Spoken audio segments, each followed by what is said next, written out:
जहां हमारे लिए, भारतीय जनता पार्टी के लिए एक गौरव का क्षण है कि हमारे ही परिवार के, भारतीय जनता पार्टी के और हमारे मूल संगठन के अंदर वर्षानुवर्ष काम कर चुके ऐसे संजीव शर्मा जी, जिन्होंने लगभग 30 से लेके 35 वर्ष तक निरंतर विद्यार्थी परिषद, विश्व हिंदू परिषद और अन्य संगठनों के माध्यम से हमारे विचार की, हमारे चिंतन की सेवा की।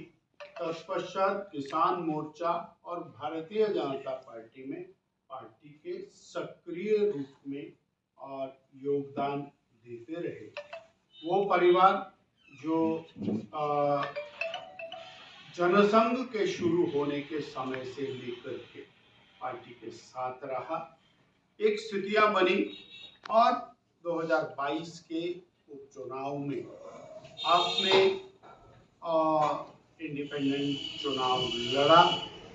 आज श्री नरेंद्र भाई मोदी जी के नेतृत्व को मजबूत करने के लिए भारतीय जनता पार्टी को हिमाचल प्रदेश में जिला सिरमौर में और बड़सर विधानसभा क्षेत्र में मजबूती प्रदान करने के लिए भाई संजीव जी ने हमारे और पार्टी के सभी वरिष्ठ नेताओं के आग्रह को स्वीकार करते हुए पुनः भारतीय जनता पार्टी में शामिल होने की स्वीकारोक्ति की है। और कल हमारे वरिष्ठतम नेता श्री प्रेम कुमार धूमल जी के घर पर उनके समकक्ष आपने पार्टी ज्वाइन की है। हम श्री संजीव जी का और इनके साथ बहुत बड़ी एक टीम है, सैकड़ों कार्यकर्ताओं की। बाईं ओर जीत जी बैठे हैं, दाईं ओर रवि जी बैठे हैं, पीछे भी इनकी टीम के कार्यकर्ता हैं, माननीय प्रधान जी हैं। और ये मूलतः सब लोग हमारे विचार परिवार से जुड़े हुए, भाजपा के विचार से जुड़े हुए साथी हैं। मैं इनका अभिनंदन करता हूं और आदर के योग्य श्री लखन पाल जी के चुनाव में अब ये सारी टीम बीजेपी के चुनाव में कंधे से कंधा मिला करके काम करेगी, ये मुझे सबसे पहली बात आपके माध्यम से हिमाचल की जनता के सामने रखनी थी। और मैं आज आपके सम्मुख और आपके माध्यम से प्रदेश की जनता के सम्मुख संजीव जी को ये विश्वास भी देना चाहता हूँ कि भारतीय जनता पार्टी आपके साथ कंधे से कंधा मिला करके खड़ी रहेगी और आपकी गुणवत्ता का उपयोग देश हित में, प्रदेश हित में, पार्टी हित में लिया जाएगा। साथियों, मुझे राजनीतिक दृष्टि से चंद बातें आपके माध्यम से साझा कर। जैसे जैसे चुनाव आगे बढ़ रहा है, हम उम्मीद कर रहे थे हिमाचल प्रदेश के मुखिया माननीय मुख्यमंत्री जी कुछ कहेंगे कि उन्होंने 1.5 साल में हिमाचल के लिए क्या किया, और जनता के बीच में जाके कहेंगे कि हमने ये काम किया इसलिए कांग्रेस को वोट दीजिए। परंतु बड़े खेद के साथ कहना पड़ता है कि आए दिन उनकी जो स्टेटमेंट है वो बड़ी और चिंतनीय है। पिछले कल क्या स्टेटमेंट दे रहे हैं साहब, कोई डायरेक्टर है, कोई एक्टर है, कोई अच्छा डायरेक्टर नहीं है, कोई अच्छा एक्टर है। प्रदेश की जनता माननीय मुख्यमंत्री से ये नहीं जानना चाहती कि कौन डायरेक्टर कौन एक्टर। प्रदेश की जनता मुख्यमंत्री जी से जानना चाहती है कि आपने हिमाचल प्रदेश के 1,500 संस्थान क्यों बंद किए। हिमाचल की जनता आपसे जानना चाहती है आपने कहा था पहली कैबिनेट के अंदर 1 लाख बेरोजगार युवकों को हम नौकरी देंगे। वो नौकरी कहां गई? नौकरी देने वाला संस्थान भी बंद हो गया। जनता आपसे ये सवाल पूछ रही है और आपके लोग ढींगा चिका कर रहे हैं। वो व्यक्ति जो कह रहा था 1 होला तो 1500, 2 होला तो 3000, 3 होला था 4500, 4 होला था 6000, आज वो ढींगा चिका कर रहे हैं। आपके दाहिने बाएं खड़े होकर के ढींगा चिका कर रहे हैं। जनता उनसे भी सवाल पूछ रही है, श्रीमती प्रियंका गांधी जी से भी सवाल पूछ रही है, जिन्होंने कहा था कि 18 साल से 60 साल की प्रत्येक बहन मां बेटी को 1500 रुपया महीना पहली कैबिनेट से मिलेगा। पैसा नहीं मिला, दूसरा चुनाव आ गया, अब फिर फार्म भरवा रहे हैं। प्रदेश की जनता जानना चाहती है पहले वाले 2022 के फॉर्म कौन सी कबाड़ी की दुकान पर बेचे और 2024 के फॉर्म बेचने का ठेका कौन से कबाड़ी को दिया है। ये हिमाचल की जनता आपसे मुख्यमंत्री जी जानना चाहती। आपने विकास बंद कर दिया, धनाधन आप कर्ज ले रहे। आज फिर हेडलाइन है अखबार की कि फिर आप कर्ज ले रहे। 25,000 करोड़ का कर्ज आपने 1.5 साल में ले लिया। विकास के नाम के ऊपर एक फूटी कौड़ी नहीं की आपने खर्च, आप फिर कर्ज ले रहे। और अंत में पूरा का पूरा चुनाव और पूरे के पूरे 1.5 साल आपने भारतीय जनता पार्टी को गाली देते देते बिता दिया। और चुनाव में आप बीजेपी को गाली देकर के ही लड़ रहे हैं। ये आज आपके ऊपर सीधा सीधा प्रश्न चिन्ह खड़ा है कि आपका एजेंडा क्या है। आपका एजेंडा बीजेपी को गाली देना, आपका एजेंडा जयराम को गाली देना, आपका एजेंडा मोदी जी को गाली देना।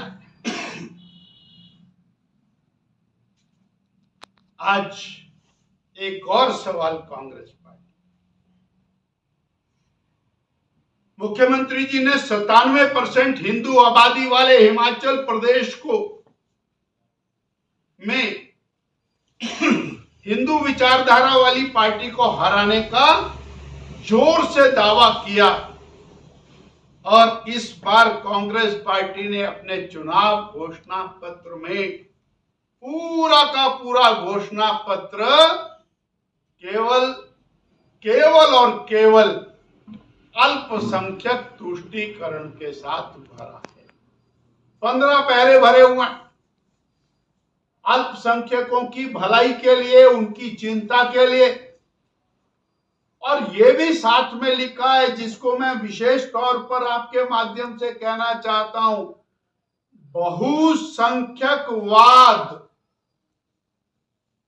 बहुसंख्यकवाद हम इस प्रदेश में, इस देश में नहीं चलने देंगे। बहुसंख्यक का अर्थ है हिंदू बहुसंख्यक, यानी उसको हम नहीं चलने देंगे। ये आपके घोषणा पत्र के ऊपर कलर्ड अक्षरों में मेंशन्ड है। यानी जो मुख्यमंत्री जी हिमाचल प्रदेश के, उनका एजेंडा और राष्ट्रीय स्तर पर श्री राहुल गांधी जी का एजेंडा वो सिंक्रोनाइज हो गया हुआ है। पर छदम प्रयास हिमाचल में भी चल रहा। बोले जी हम भी राम भक्त हैं,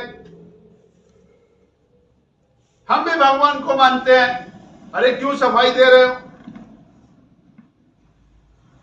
कांग्रेस पार्टी ने एफिडेविट फाइल किया न्यायालय के अंदर कि भगवान राम का कोई अस्तित्व नहीं है, भगवान राम नाम की कोई वस्तु हुई नहीं, ये तो एक और काल्पनिक गाथा है। आपने राम के अस्तित्व को चुनौती दी, आपने राम जन्म स्थान पर राम पैदा हुए उसको भी चुनौती दी,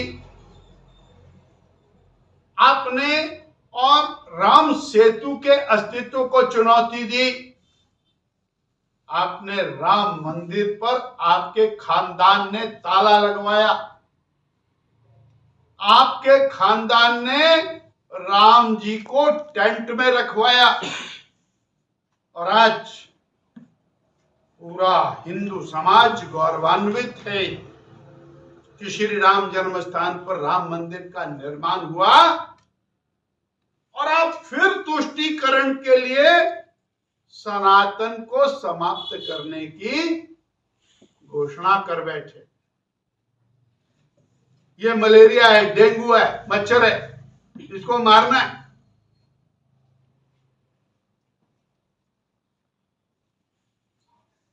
तो सनातन के बारे में हम एक बात कहना चाहते हैं, सनातन न कभी मरा न कभी मरेगा, और सनातन को मारने वालों को भारत की जनता, हिमाचल की जनता और अच्छे से जवाब देना जानती है। कांग्रेस पार्टी का कुनबा सिकुड़ रहा है, नाम बड़े और दर्शन छोटे, घोषणाएं बड़ी। अभी 52 सीटें हैं पार्लियामेंट में, 2 चरणों का चुनाव हो गया, कांग्रेस पार्टी 40 के नीचे जा रही है। अभी कंपटीशन चला हुआ है। ममता जी बोलती है मेरी सीटें कांग्रेस से ज्यादा होंगी, पर एक बात तय है कि लीडर ऑफ ऑपोजिशन का दर्जा जो 10% मेंबर्स के ऊपर मिलता है, लीडर ऑफ ऑपोजिशन का दर्जा भी कांग्रेस पार्टी को नहीं मिलेगा।